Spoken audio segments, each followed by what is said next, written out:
नमस्कार, न्यूज मंच देख रहे हैं आप और मैं हूं विशाल वैभव। पूर्णिया सांसद पप्पू यादव ने जो है बयान दिया कि बिहार में जो है कांग्रेस को स्वतंत्र रूप से जो है नेतृत्व करना चाहिए। अब इसको लेकर बिहार में राजनीति गर्म हो गई, जहां राजद ने उन्हें न 3 में और न 13 में बताया और कहा कि राहुल गांधी आए भी तो बिना पप्पू यादव से मिले चले गए।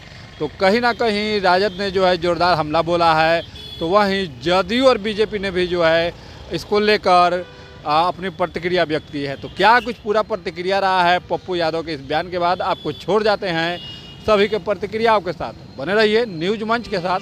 न्यूज मंच के लिए विशाल वैभव, पटना। फिर रंगदारी मामले का घटना हो लगातार सामने आ रहा है। लेकिन आपने भी संजय यादव से जो है मांगा गया था, अब जेडीयू के नेता के द्वारा मांगा गया है। जेडीयू के नेता से पहले मंत्री से भी मांगी गई। अब देखिए, रोपिएगा बबूल, खाइएगा खजूर। अब पड़ोसी के घर में आग लगा था तो बुझा देना चाहिए। ये सब हमाम में नंगे हैं। ये अपराधी माफियाओं को टिकट दीजिएगा और अपराधी को आप संचालित करिएगा और मुद्दों से भटकिएगा और 24 घंटा ये अपराधी माफियाओं की गणेश परिक्रमा में लगे रहिएगा। तो एक दिन सांप को दूध पिलाइएगा तो सांप डसेगा ना। तो हम तो वही गवर्नर साहब को भी बोले, ये अपराधी माफिया को खत्म करिए। अब आप देखिए 500 सीट बढ़ा दिया बीपीएससी, देख लीजिए इसका नाटक। एक तरफ हमारे बच्चों को भविष्य के साथ खिलवाड़ कर रहा है, तो इसीलिए अपराध के पूरा अरविंद जी को मरवा दिया, गोली मार दिया, लगातार हत्या हो रही है। डेली हर जिले में आधा दर्जन पॉलिटिकल मर्डर हो रहा है। क्या कहते हैं, गैंग वार शुरू है जमीन बालू शराब को लेकर के। लॉ एंड ऑर्डर का क्या मतलब है? नीतीश जी को कुछ पता ही नहीं, बेचारे को चल रहा है। आप दोनों आदमी सत्ता पक्ष एक दूसरे के अब महिलाओं को नंगा करने में लगे हैं। नीतीश लेकिन जो लोग यह कहते हैं पत्ता नंगा, बचना चाहिए दोनों आदमी, चाचा और क्या विधानसभा चुनाव में कांग्रेस को अपने पैर पर खड़ा होना चाहिए? मैं पहले भी कहा हूं कि कांग्रेस को नेतृत्व करना चाहिए। गठबंधन जिससे है मुझे कोई आपत्ति नहीं, व्यक्तिगत राह है, बिना किसी नाम के घोषणा के चुनाव लड़ना चाहिए। सर, पूर्णिया सांसद पप्पू यादव ने बयान दिया है कि बिहार में जो है कांग्रेस को स्वतंत्र रूप से नेतृत्व करना चाहिए। ये तो कांग्रेस का नेतृत्व ने फैसला लेगा। जो 3 में भी नहीं है, 13 में भी नहीं रहे हैं, वो कैसे अधिकार दे रहे हैं किसी को? उनको कांग्रेस अधिकार कहाँ दिए हुआ है? कांग्रेस के राष्ट्रीय नेता राहुल गांधी जी आए, उनसे मिले भी नहीं। राहुल गांधी जी का जो आत्मीय संबंध है वो लालू जी से है, तेजस्वी जी से है, और लालू जी और तेजस्वी जी पर इतना विश्वास करते हैं कि इसके संबंध में कोई चाहकर भी जो किसी के इशारे पर खेल खेलना चाहते हैं, वो इशारा का खेल नहीं चलने वाला है। ये बात समझ लेना चाहिए। बिहार में राष्ट्रीय जनता दल ड्राइविंग सीट पर है और तेजस्वी जी के प्रति बिहार की जनता का विश्वास, समर्थन, बिहार की जनता स्पष्ट रूप से कह रही है कि तेजस्वी का मतलब है नौकरी और रोजगार, तेजस्वी का मतलब है बिहार का विकास, तेजस्वी का मतलब है सकारात्मक राजनीति, तेजस्वी का मतलब है बिहार में माई बहन योजना के तहत महिलाओं को सम्मान, और तेजस्वी का मतलब है बिहार में जो भी जन समस्याएं हैं उसका निदान। तेजस्वी जी के प्रति जब जनता का विश्वास है, जनता जब चाहती है, उनके नेतृत्व में बदलाव होना तय है, और बदलाव के कारक के तौर पर बिहार की आवाम, बिहार की जनता तेजस्वी जी को जब चाह रही है, तो ये 3 और 13 वाले कहाँ से आ गए हैं? ये अपनी राजनीति, अपने बारे में पता कर लें कि वो कहाँ पर खड़े हैं। सर, पूर्णिया सांसद पप्पू यादव ने बयान दिया है और कहा है कि बिहार में जो है कांग्रेस को स्वतंत्र रूप से अब नेतृत्व करना चाहिए। तो क्या लगा सर कि कांग्रेस राजद के गठबंधन पर असर पड़ेगा बिहार में? देखिए, राहुल गांधी जी लोकसभा के चुनाव में एक बार भी बिहार नहीं आए और कहते हैं कि मैं बिहार में चुनाव लड़ना चाहता हूं। तो कहीं ना कहीं एक बात स्पष्ट है, और तेजस्वी प्रसाद यादव भी का ये अपने परिवार में ना लालू जी से बनता है, ना मीसा से बनता है, ना रोहिणी आचार्य से मिलता है। तो इनकी विचारधारा भी अलग है, अलग अलग विचारधारा के लोग हैं।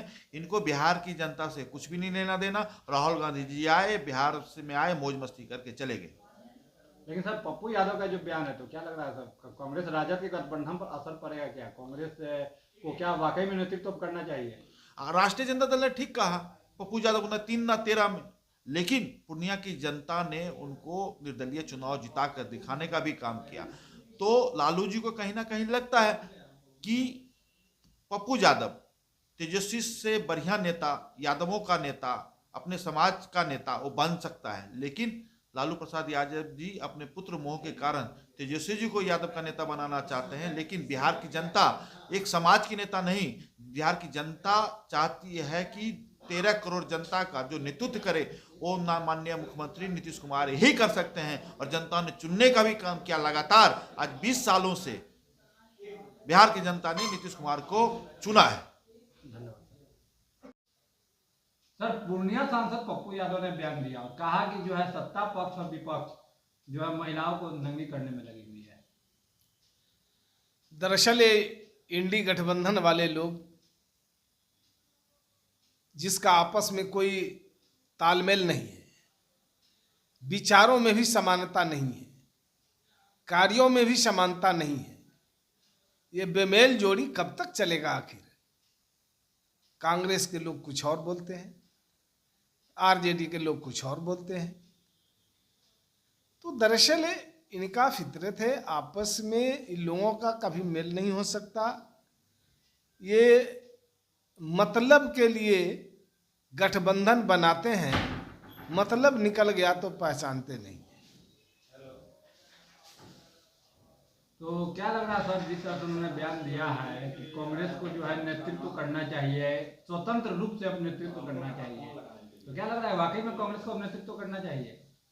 देखिए, सबसे बड़ी बात कि आपने देखा कि बिहार में राहुल जी आए और जो सवाल छोड़ के गए, तो आरजेडी उससे सहमत नहीं है। आरजेडी बोलती है तो कांग्रेस उससे सहमत नहीं रहती। तो दरअसल विचारों का मेल नहीं है आपस में इन लोगों का। और ये लोग सिर फुटौगल वाली गठबंधन वाली पार्टी है। अब कहाँ क्या बोल रहे हैं, क्या क्या इनके बातों पर नोटिस लिया जाए। तो जाति जनगणना को इफेक्ट बता दिया हुआ है। अरे तो सबसे पहले तो बात इनके ज्ञान के भंडारी जो हैं, जरा इनके बयानों के ऊपर जरा देख लीजिए कि जब खुद ये जातीय गणना की बात कर रहे थे, अब जातीय गणना का विरोध कर रहे हैं, तो अब जो जातीय गणना का निर्णय, जो सर्वदलीय निर्णय हुआ था, जिसमें कांग्रेस के भी लोग थे, आरजेडी के भी लोग थे, सभी पार्टियों के लोग थे, तो अब तो इन लोगों को पूछना चाहिए कि जब कांग्रेस विरोध कर रही है, राहुल जी विरोध कर रहे हैं, तो फिर आरजेडी वाले या उनके जो नेता जो अपना बयान दे रहे हैं, क्रेडिट लेने की कोशिश कर रहे हैं, तो एक गलत है या वो गलत है, दोनों पहले तय कर लें। हमारे नेता तो जातीय गणना भी कराया, जातीय गणना के बाद आंकड़े भी प्रकाशित किए और आंकड़े के हिसाब से, आबादी के हिसाब से रिजर्वेशन भी दिया। और आज देखिए, आखिर उसी जातीय गणना का परिणाम है कि आज 94 लाख लोगों को जो लघु उद्यमी योजना के तहत जो 2-2 लाख रुपए दिए जा रहे हैं, ये चिन्हित करके उन गरीबों को दिए जा रहे हैं जो अब तक वंचित थे।